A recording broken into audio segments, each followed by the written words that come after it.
Hi, I'm Rebecca Hyde. I'm a 2017 Nuffield Scholar, and I'm joined here today with the 2018 Scholars to have a discussion around opportunities within the New Zealand food and fibre sector in a post-COVID world. So I'm joined here with Solis Norton, Andy Elliott, Kate Scott, Terry McFarlane and Simon Cook. So we'll get into it. So December 2019, we started hearing about this thing, coronavirus. Fast forward to February 2020. COVID-19's here, we go into lockdown, we're now July 2020. What do we see as fads coming out of post-COVID or opportunities post-COVID, and what are trends within the New Zealand food and fibre sector? So I think that it's created an opportunity for us all to sort of think a little bit different about what we purchase and why we purchase it. I think like one thing that's been sticking in my mind is through COVID I bought online my groceries, and they get delivered every week, and I had this order that was going in for weeks. And then when COVID finishes, I just get a whole lot of advertising. This is this week's specials, but that supermarket should have all my details and track record and history, and they should be offering me a solution. So I think that because we've transitioned to a slightly different model for a little while, then it gives us all a chance to think a little bit differently about the consumer and how we might react differently or change the offering for the consumer.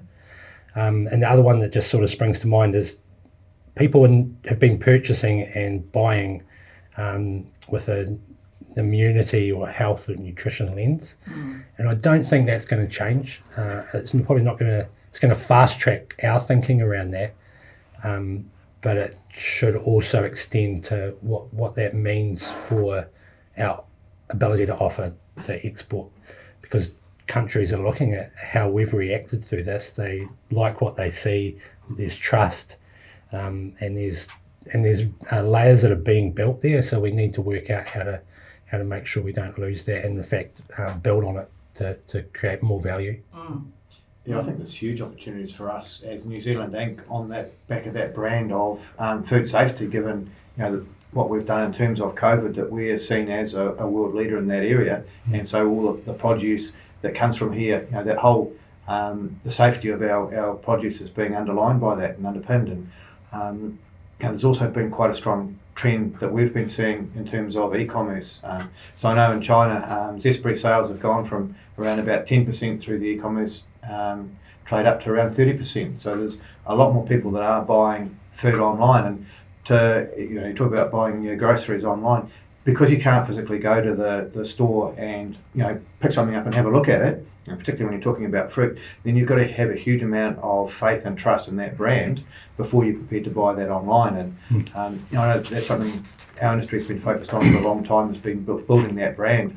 And so the New Zealand Inc. brand around that food safety, I see huge opportunities for us around that food safety area, especially in a COVID environment. And I mean, this is going to be going for probably a number of years overseas. I mean, I think that it won't be a short-term trend, because people are going to be living this way for the next few years, I would have thought, at least. So that ongoing trend towards e-commerce, the changes in people's shopping patterns, I don't think it's going to be fad. I think that will develop, and people will get used to buying things online. So I think we will see a fundamental shift in the way people shop in the future. I think also to that though, what we're seeing is this more of an emphasis on shopping local. And so yes, people have shopped online in New Zealand, and from what I understand, the older demographic who perhaps weren't engaged in online shopping have certainly taken that up because they were concerned for their welfare through COVID. But I think certainly what I'm starting to notice is this, people are wanting to look more closely to home and support local. So I think that actually presents an opportunity for us to continue to grow our market presence as the food and fibre sector with local consumers, and create that trust and that awareness and that, I guess, understanding of what actually happens at the farm gate and how we tell our story. Because if we can start to build knowledge and understanding amongst our own people, then all that negative rhetoric we've had around being farmers over the last 5 or 6 years or more, hopefully we can start to turn that around and actually create some positivity. So I actually think that that's the huge opportunity that lies there for us to capture. Yeah, and I think something that's hopefully a fad is the reduction in productivity. I mean, from the meat industry's perspective, the throughput has slipped right back through the social distancing and all of that kind of stuff. We would really hope that that's a short-term thing and we can get past that and get back up so that production's back to normal. I think that's been a challenge in a lot of industries though. I mean, I look in my own industry and I think people from a well-being point of view have some residual uneasiness around what they've been through, and I think it's taking time for people to get some comfort about returning to normal working patterns, and that's certainly something I'm observing, and I think it will take time for people to feel that they are back to a sense of normal and hope return to that pre-COVID productivity, I guess. Yeah, I mean, absolutely. I just think that the situation produces so many opportunities for us, and I just hope that we take the time and the opportunity as an agricultural sector to take those learnings. Everyone's busy and we get on with the day-to-day, but I think we've got to sit down at some point and actually work through what are those actual trends that we're seeing and what are fads, and actually analyse that and take those learnings ahead into the sector. Something that springs to mind for me is the much greater awareness around hygiene and bioprotection and the implications on that for our farm system. So for people thinking about hygiene practices and biosecurity on farm at a farm level, I think there's so much more awareness about that in the general public, and hopefully in our agricultural sector now as well, that we can apply some of those learnings and take that forward as well. So during COVID and New Zealand food producers were called an essential service, so farmers got shed in a different light. What can we be doing as an industry to continue that positive engagement that we've had almost by accident through COVID? So how can we continue to build on that? I think we really need to put some numbers together that shows the progress that we've made in terms of emissions over that period. Sure, it was short-lived, but what we've achieved in the lockdown few weeks, particularly from the urban side of things, I think would be substantial when you look at our ambition for 2050, and we didn't do a single thing, and the farming sector has continued as usual. So this scapegoating of farmers as the root of New Zealand's transition to net zero, I think that the lockdown, if anything, has demonstrated that that's not necessarily the case at all. I think there's also a real opportunity for us to tell our story about how we've contributed to the economy through this period. So in the next series of months, it's going to be a really challenging time for us as a nation. How can we tell our story about how agriculture has contributed towards that? The positive impact we've had about being able to trade and being able to do what we've done for the greater country. I think there's a real opportunity around that. I think the other thing is it's given us a platform to start having those open and transparent conversations, because we were all told we've got to pull together as the team of 5 million. So here's it's taking kind of the angst out of the argument a little bit, that we all are trying to pull together. So how do we step forward and build on that momentum that we've got to actually bring everyone with us? And I think that's kind of that comms piece becomes really important about opening ourselves up. We're in this together, whether we're in this together for COVID or whether we're in this together because we're wanting to move towards a more sustainable future for agriculture. We're still the same message. We're all in this together. So how do we keep that going? Absolutely, and what can be achieved in a few short weeks. Yeah. You may set a 30-year plan to achieve some goals, but look what you can get through in simply a couple of weeks. Yeah, for sure. I think just picking up on that team of 5 million, something that has come out of that whole COVID period is around the communication, and something that perhaps New Zealand primary industries have been criticised in the past about. We overcomplicate some of our communication or how we tell our story. So what could we take from that messaging or how it was done through COVID and transfer that into some of our storytelling for our food and fibre sector? What learnings could we take out of that? Yeah, I think we're starting to see some of that. You know, like there's through the process we went through, there's been a lot of, I guess, trust in each other gained, and there's also been probably a greater sense of empathy for others. So, you know, I think now people are probably looking for those sound bites and looking for that, you know, that bit of information that comes a out. great example of that is the Meet the Need Yeah. movement Yes. that's come out, that's bringing that social enterprise. It's showing that farmers are engaged with community and giving back, and I think that's a fantastic example of something that's so positive. Obviously, work to bring that, you know, to bring that out commenced pre-COVID, but the fact that they were able to release that in COVID and build on that momentum of farmers, you know, creating and caring for societies was a really powerful message. And there's lots of examples of, there were. of feeding communities and, you know, people rallying together. And Definitely. yeah, I mean, that's the kind of stuff that, that and the social enterprise, I think, is a that's really important. When we didn't talk about that before, but that's one of those ongoing trends, is that whole social enterprise that I think we'll continue to see more emphasis on. And how do you make the primary sector a centre to community? Yeah. Because it is. Yeah. So Turi just touched on before about the highlighted the contribution that the New Zealand primary industry makes to our economy, and we're now looking at a whole lot of job losses, and the primary industry has been positioned as sort of the saviour of these job losses. So what are your guys' thoughts around there again opportunities and possible pitfalls, if there are any, around this? How are we getting more people into the primary industries through this employment that the government's very focused on now? So what are the opportunities for us here? Yeah, so from our point within the kiwifruit industry and horticulture in general, a lot of our labour requirement is seasonal, which makes it hard to employ people full year round, but we do rely on, you know, a large number of workers. And so we were lucky during COVID that we were actually able to pick up a lot of hospitality workers, etc., and bring them into the industry at short notice. And how long we'll be able to keep them for, we're unsure, but you know, for us, long-term labour is one of our biggest issues going forward, and this is only going to accentuate it. So yeah, for us, continuing to be able to employ people is critical, and whether we have to change our models to ensure that we can employ people for 12 months instead of employing them seasonally, you know, that's something we have to look at as an industry.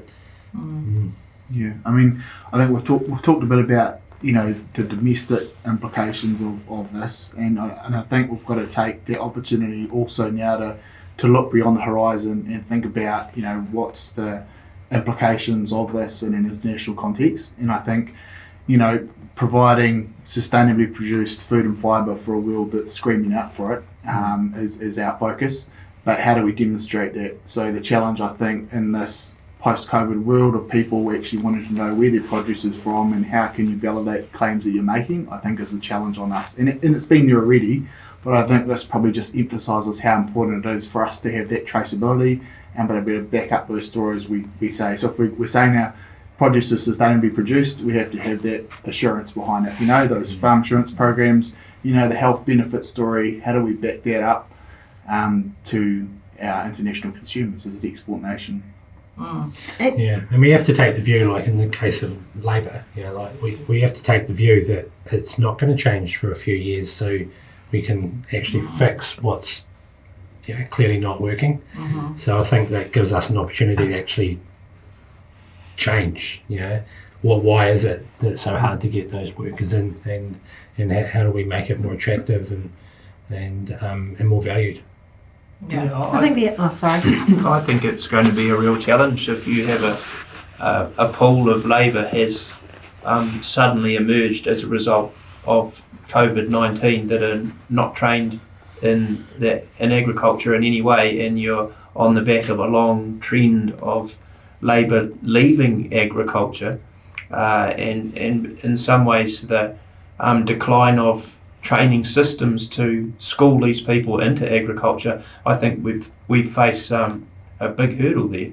I think the other perspective we have to bear in mind, though, is that the roles that we're going to have in agriculture are actually changing, because as we transition towards a different way of actually growing our food, there's going to be an increase in the need for people with more skills in the technology space, for example. So my question is yes, we're highlighting, that I think they talk about the need for 10,000 more jobs in the primary sector. Well, not all those 10,000 jobs are going to be able to be filled by people going out and harvesting our fruit. We're actually needing people with skills of a different kind that haven't been engaged in agriculture before. So I think the impetus is actually on us to go out and actually say, these are all the opportunities that lie within our sector. How do we upskill people to actually bring those people to help us to actually transition to a new way of doing what we do? So we need a combination of perhaps more manual focused jobs, but also some very highly skilled people coming into our sector.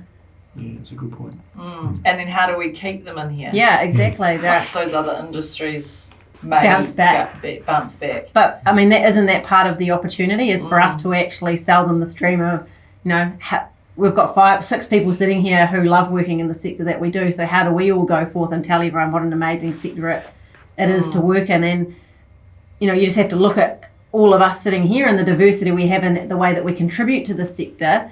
You don't have to actually be doing on the ground, getting your hands dirty farming to be able to contribute to the primary sector. And I think that's the opportunity to sell what we do and how fantastic it actually is.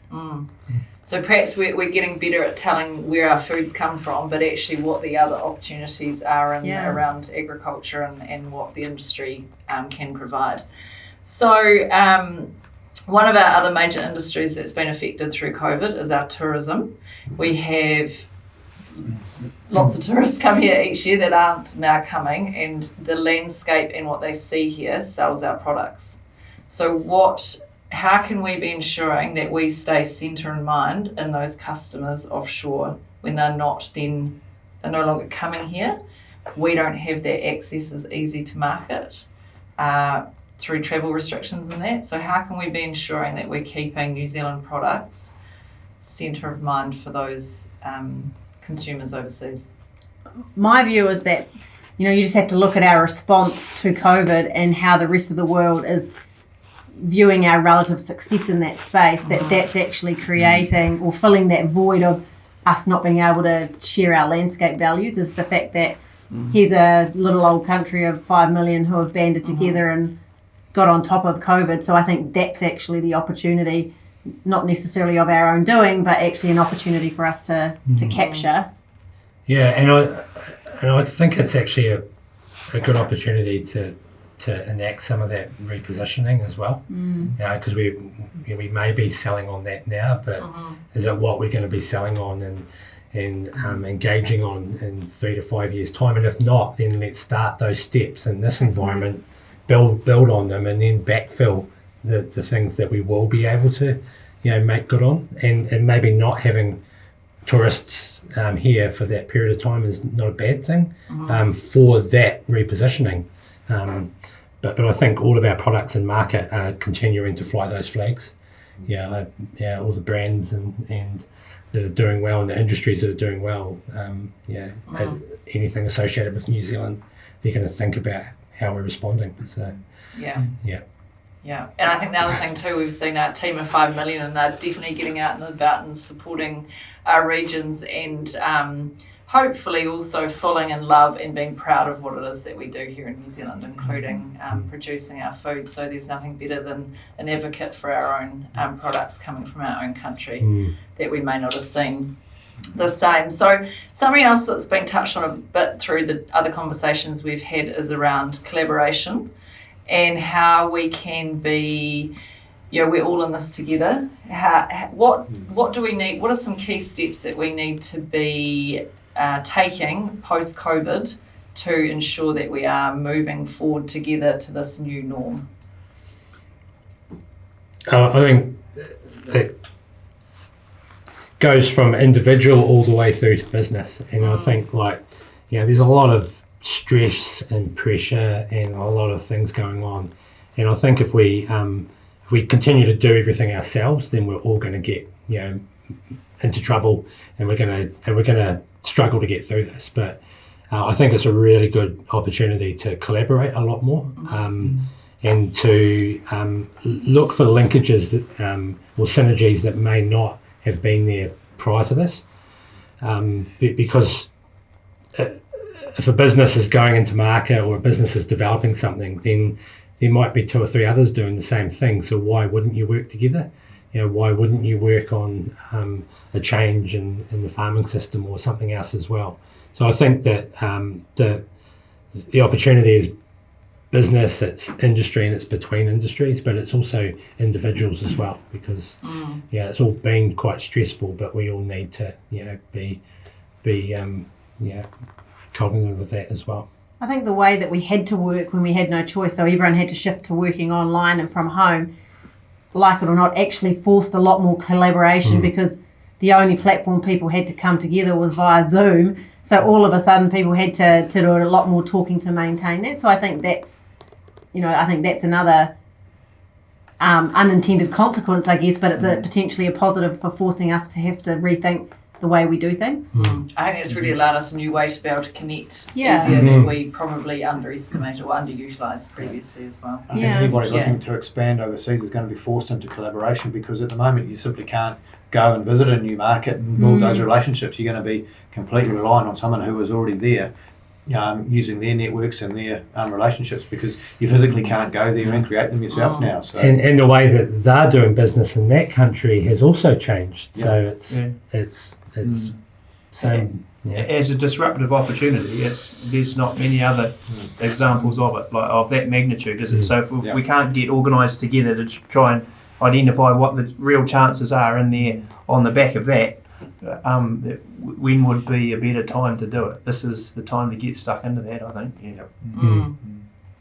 Definitely. So the Nuffield program is about growing individuals with global vision, leadership and innovation. So what do you guys see as Nuffield Scholars? As Nuffield Scholars, what do you see as opportunities to be leaders within the New Zealand food and fibre sector going forward? Yeah, I mean, well, maybe start on that one. I think we talked a little bit about it earlier as well, is just that opportunity for exposure within the international agricultural context. And, there isn't actually really any other opportunity you get like this that we've had that opens the doors that are places you just wouldn't get to see, takes you to places you wouldn't choose to go. And, I think that puts us in quite a privileged position, and I guess the opportunity comes back to us to make the most of that. So, the exposure you get in an international context, I think, is pretty invaluable. Yeah, as a farmer, you tend to get very focused on your own property, and you kind of live in your own little silo, and you don't get outside that because you're so busy day to day fighting fires. And what Nuffield forces you to do is to walk away from that for a year, basically, and you get to go overseas and you get to go to these markets, because most of the prime industry, those are the markets we're looking at. That's where we're travelling, and that's who we're meeting with, is going into these markets, meeting people over there who are growing in those markets, farming in those markets. And so it gives you a much broader picture of what's happening around the world. And so there's a whole lot of value that you can add to your industries from doing that. So, it's then incumbent on us, I think, to put ourselves forward, to push for leadership roles within the industry, because of that knowledge that we have got, that unless you've done something like a Nuffield, you just simply wouldn't normally have. I mean, I often, when people ask me about my Nuffield experience, describe it as being positively disruptive, because it kind of pushes you outside of your comfort zone, to your point, but actually there's so much positivity attached to it that the opportunities are what you make it. But I think, as much as anything, it gives you that opportunity to gain perspective that you wouldn't otherwise get, and that's where you can actually start to give back, because you can help others, you can actually bring insight and learning that you wouldn't otherwise gain if you went on your own back to do it. So I think that's where so much value comes from a program like this. Yeah, I think one of the key insights that I ended up with was just how incredible New Zealand is. But it's not until you go and have a look through Europe and Africa and around the rest of the place, you come back and you see, when you look at the various resource bases that New Zealand has, whether it's environmental resources, the skill base, the rule of law and the lack of corruption, our ability to work together, and as kind of old school as it sounds, the old number 8 wire mentality, they're just such powerful things.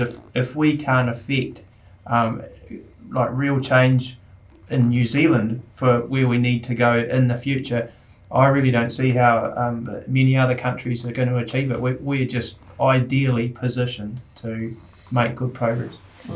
I guess just to close all that off, I think like all of the industries that we're involved in and the various sectors and governance groups, like everyone is in a state where they have to make change and they have to adapt and plan for the future. And I think the kind of thinking that we've been able to develop through the process of Nuffield sets us up not just to be lead-ins to our own industry, but to also work amongst the primary sector to share those learnings. And one of the things that Kate and I've talked about it a lot is that I think one of the pathways for that is the associate director routes, where or even just projects where people like ourselves can come in and out, add some knowledge, and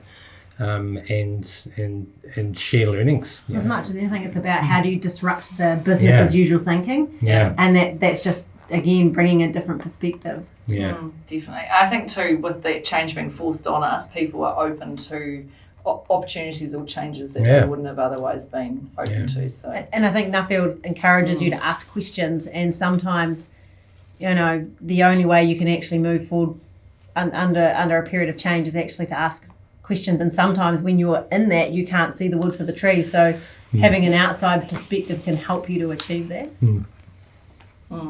Great. Well, I think we'll just finish on one final statement here. So I'm just going to ask you guys in one word, what comes to mind when someone says to you opportunities in the future, for the future of the food and fibre industry in New Zealand? I'd say navigating regulation, leadership through navigating the regulation that's heading our way. Health and nutrition. Okay. New Zealand, the world's most sustainable food producer, and proving it. Oh, there was more than one word. All right, I'm not very good at one word either, so I might go te taio manakitanga, whaitiakitanga. And I'd go food safety and food security. Yeah, excellent. Oh no, hey, well thanks very much everyone. Good to have a chat to you, and it does look like the opportunities are endless, and I don't think anyone in the food and fibre sector would argue with that. So it's a good time to be here in New Zealand and involved in this wonderful industry. So thank you.